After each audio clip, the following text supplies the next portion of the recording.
Hello, আসসালামু আলাইকুম। এখন আমি আছি আমাদের চৌরঙ্গি মোড়, শিহারি। এই যে এটা হলো টার্মিনাল রোড, এটা হলো বড় গরুগুলা, এটা হলো কালীতলা, আর এটা হলো রামনগর। হ্যাঁ, এই যে আমাদের মৌচাক হোটেল, এই যে এটা মৌচাক হোটেল। এটা এখানে যে জন্য আসলাম ভিডিওতে, এটা এখন দেখাবো, বৃষ্টির মধ্যে ভিজে ভিজে দেখাই।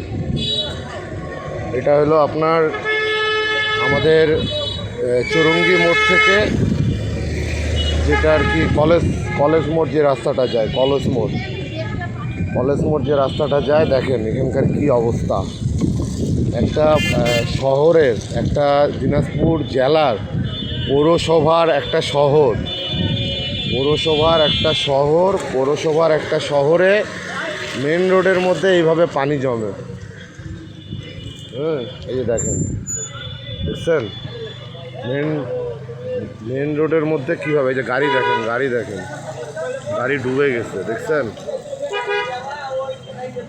এই হলো আমাদের অবস্থা। একটা শহরের একটা মেন পয়েন্ট। এই আস্তে আসো রে, ওদিকে যাওয়া যাচ্ছে না, এত পানি।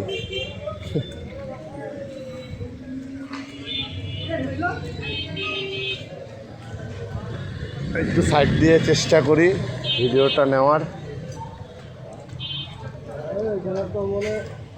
অনেক পানি, পানিতে ডুবে গেছে সব। তাড়াতাড়ি চলে যান, ষাট করে। হ্যাঁ, এই যে চলে আসছি, এবার আপনাদেরকে ভালো করে দেখাইতে পারবো। এই দেখেন,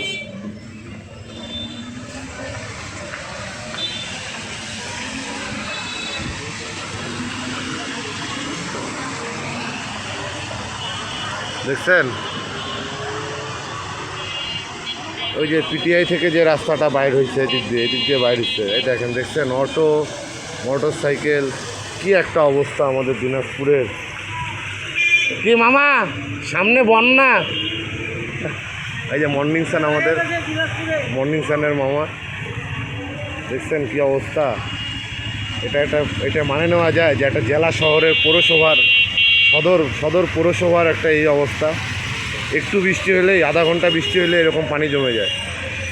তো এগুলো আমাদের জেলা প্রশাসক, আমাদের মাননীয় এমপি, আমাদের পৌরসভার যারা প্রকৌশলী আছেন, হ্যাঁ, এই যে পানি নিষ্কাশন, ড্রেন, তারা এই বিষয়গুলো একটু মানে উদ্যোগ নেন, যেন পানিটা কীভাবে নামানো যায় তাড়াতাড়ি করে।